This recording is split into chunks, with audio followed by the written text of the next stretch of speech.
پیارے بچوں آداب۔ آج کا ہمارا موضوع مختصر افسانہ، اس کی تعریف۔ مختصر افسانہ پڑھنے سے پہلے ذرا ہم پیچھے نظر ڈالیں کہ ہم نے داستان اور ناول پڑھا ہے۔ جس طرح داستان، ناول ایک کہانی ہوتی ہے، اسی طرح افسانہ بھی ایک کہانی ہوتا ہے۔ اگرچہ تینوں نثری صنفیں ہیں لیکن ان میں فرق ہے۔ داستان ایک لمبی کہانی ہوتی ہے۔ اس میں پرانے زمانے یعنی قدیم زمانے کی کہانیاں، قصے جیسے جنوں، پریوں، دیووں کی کہانیاں، عقل کو حیران کر دینے والے قصے بڑے حیرت انگیز اسلوب سے بیان کیے جاتے ہیں۔ اور ناول بھی ایک لمبی کہانی ہے، لیکن ناول جدید زندگی کی ترجمانی کرتا ہے۔ یہ ایک خاص طوالت کا قصہ ہے۔ اس میں جنوں اور پریوں کی کہانی نہیں ہوتی، یعنی خیالی کہانیاں نہیں ہوا کرتی ہیں۔ یہ زندگی کی، حقیقی زندگی کی ترجمانی کرتا ہے، وہ قصے ہوتے ہیں۔ تو اسی طرح افسانہ جو ہے ایک مختصر کہانی، یعنی الگ سے ہے ایک مختصر کہانی جس میں زندگی کا کوئی خاص رخ مختصر طور پر پیش کیا جائے۔ اس میں کہانی جو ہے وہ لمبی نہیں ہوتی ہے، مختصر سی ہوتی ہے۔ تو مختصر افسانہ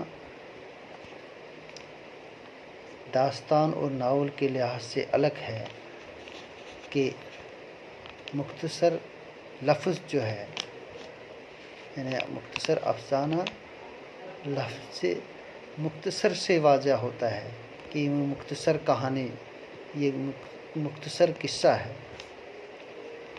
ایک ایسی کہانی جس کی ابتدا ہو، ارتقا ہو اور خاتمہ ہو، اور جو زندگی کی بصیرت میں اضافہ کرے۔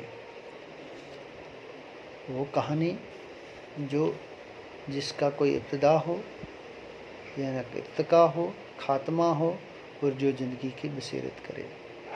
مختصر افسانہ جو ہوتا ہے، اس کے لیے ضروری ہے کہ قاری ایک ہی نشست میں اس کو پڑھ سکے، یعنی پڑھنے والا اس کو ایک ہی نشست میں پڑھ سکے۔ ناول لمبا ہوتا ہے، اس کو قاری، یا داستان بھی لمبی ہوتی ہے، اس کو قاری ایک ہی نشست میں نہیں پڑھ سکتا ہے، اس کا ایک ساج یا ایک سرکل پڑھ سکتا ہے۔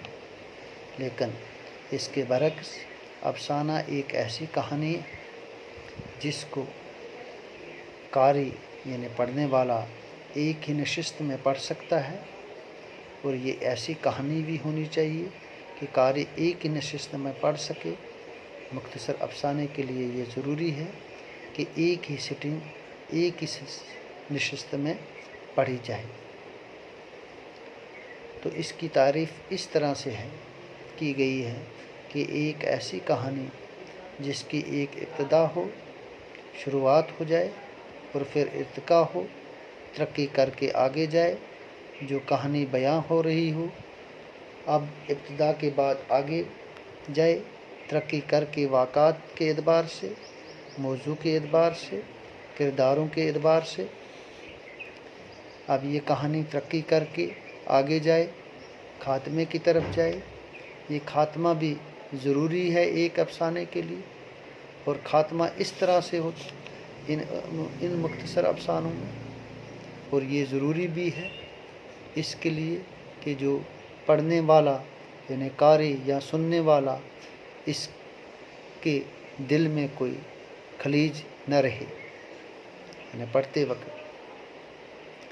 تو آپ یاد رکھیں، جیسا کہ ہم نے پڑھا کہ افسانہ ایک ایسی کہانی جو ایک ہی نشست میں پڑھی جا سکے، جس کی ایک ابتدا ہو، شروعات ہو، پھر آہستہ آہستہ یہ قصہ جو اس میں بیان کیا جا رہا،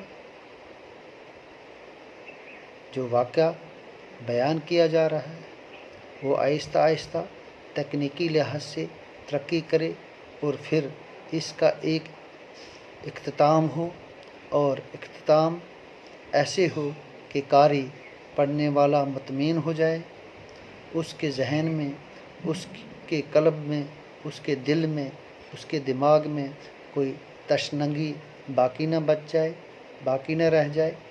اس کے لیے ایک ضروری چیز ہے، اور یہ بھی ہے کہ کہانی ایسی ہونی چاہیے کہ پڑھنے یا سننے والا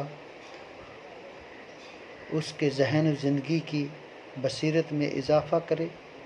اس کا مطلب یہ ہوتا ہے کہ انسان کو کہانی پڑھ کر زندگی کا کوئی نہ کوئی تجربہ حاصل ہونا چاہیے، یا یوں کہیے کہ کوئی سبق ملنا چاہیے۔ یہ مختصر افسانے کی تعریف ہے۔ آپ کی نصابی کتاب میں بھی اس کی تعریف کے بارے میں آپ استفادہ کیجیے اور مدد لیجیے۔ تو شکریہ۔